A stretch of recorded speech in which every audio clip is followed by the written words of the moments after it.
क्या कहिएगा। जैसे देखिए, घटना 16/8 की है और घटना कितने दिन बाद प्रशासन दूसरा शव नहीं खोज पाई। जन स्वराज पार्टी की भावी प्रत्याशी होने के नाते ही नहीं, बल्कि एक नवीनगर विधानसभा की मैं एक नागरिक हूँ और इस परिवार को न्याय मिले, इसके लिए जहां तक संघर्ष करना होगा मैं इनके साथ खड़ी रहूंगी। और जिला प्रशासन से भी कहना चाहूंगी कि जिसका बच्चा है, आप सोच के देखिए उस पर क्या बीत रही होगी। आप जो भी है बच्चे का शव ढूंढने में या 16/8/2025 को उत्तर कोयल नहर में 2 सगे भाइयों की डूबने से मौत हो चुकी थी। आज घटना कितने दिनों बाद भी सिर्फ एक भाई का शव बरामद हुआ है, दूसरे भाई का शव बरामद नहीं हो पाया। अभी हम नवीनगर विधानसभा क्षेत्र में हैं। धमनी सिमरी गांव है। यही घर के 2 चिराग बुझ गए उत्तरी कोयल नहर में डूब जाने के कारण। और आज यहाँ पे देखिए, नवीनगर विधानसभा क्षेत्र की जन स्वराज पार्टी की भावी विधायक प्रत्याशी अर्चना चंद्र जी हैं। इनसे हम बातचीत कर लेते हैं। क्या कहिएगा। जैसे देखिए, घटना 16/8 की है और घटना कितने दिन बाद प्रशासन दूसरा शव नहीं खोज पाई। क्या कहिएगा। ये बहुत दुर्भाग्य की बात है। जिस सरकार में पूरी जनता की आस्था थी, प्रशासन पे आस्था था, आज वो सरकार समाज के प्रति इतना निरंकुशता दिखा रहा है, ये दुर्भाग्य है। और लोगों ने जिस तरह से बताया कि जब उनके बड़े पुत्र का शव नहीं मिला, इसके लिए उन्होंने प्रभारी मंत्री तक को आवेदन दिया। हर जगह लोग बार बार पहुंच रहे हैं, लेकिन प्रशासन के तरफ या हमारे सम्मानित प्रभारी मंत्री के तरफ भी कोई इनको सहयोग की बातें नहीं की गई, सिर्फ आश्वासन किया गया। तो आज 16 तारीख की घटना है, आज 24 तारीख हो गया। तो ये परिवार का संतावना कौन देगा? ये परिवार को न्याय कौन देगा?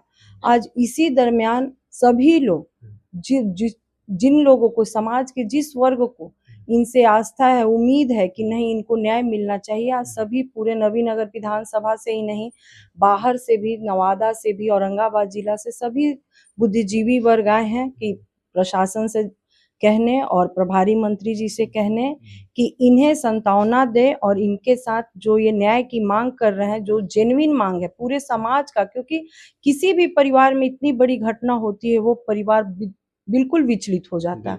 आज ये परिवार इतना विचलित है, उसके बाद भी कहीं से इसे जब न्याय नहीं मिल रहा, तो आज समाज के प्रत्येक वर्ग अंदर से आक्रोश में आ गया कि आखिर न्याय कब मिलेगा। इसी वजह से आज सभी लोग, हम लोग आए हैं।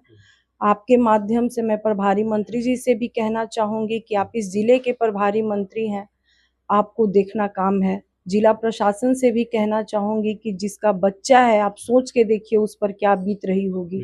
आप जो भी है बच्चे का शव ढूंढने में या बच्चे का जो आपदा राशि, जिस घर में इस तरह की घटना घटती है उसके आपदा राशि में आप किस तरह से सहूलियत दे रहे हैं, जितना जल्दी हो सके प्रशासन या प्रभारी मंत्री इन परिवार से मिले और इनका जो भी मांग है उसको वो पूरा करें। जैसे एक सवाल यहाँ बनता है कि आखिर इतनी उदासीनता प्रशासन क्यों बरत रही है? क्या बैकग्राउंड देख के, सामाजिक स्थिति देख के? कहीं ना कहीं आपके बात में सच्चाई है। बैकग्राउंड देख के अगर काम होता है तो ये लोकतंत्र की सबसे बड़ी हत्या है। लेकिन जो स्थिति है वो तो देखने में ऐसा ही लगता है कि एक गरीब परिवार के बच्चे का कोई नोटिस नहीं लिया जा रहा।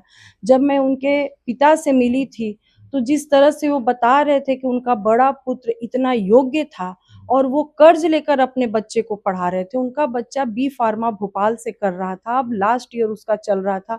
6 महीने के बाद उनका पुत्र उनके लिए बहुत बड़ा सहारा बनता।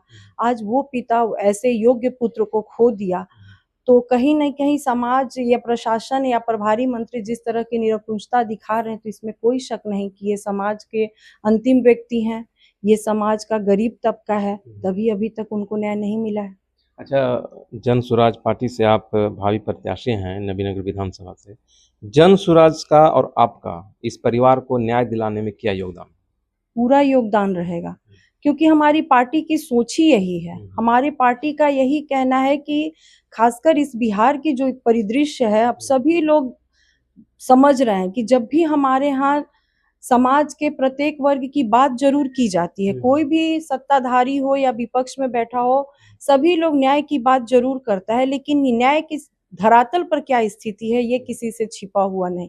तो न्याय की स्थिति धरातल पर पहुंचे, ये जन सुराज पार्टी की सोच है। और जहां तक इस परिवार को न्याय दिलाने की बात है, जन सुराज पार्टी की भावी प्रत्याशी होने के नाते ही नहीं, बल्कि एक नवीनगर विधानसभा की मैं एक नागरिक हूँ, और इस परिवार को न्याय मिले इसके लिए जहां तक संघर्ष करना होगा मैं इनके साथ खड़ी रहूंगी, और इनको न्याय दिलवाने में जहां तक हमें अपनी भूमिका निभानी होगी मैं जरूर निभाऊंगी।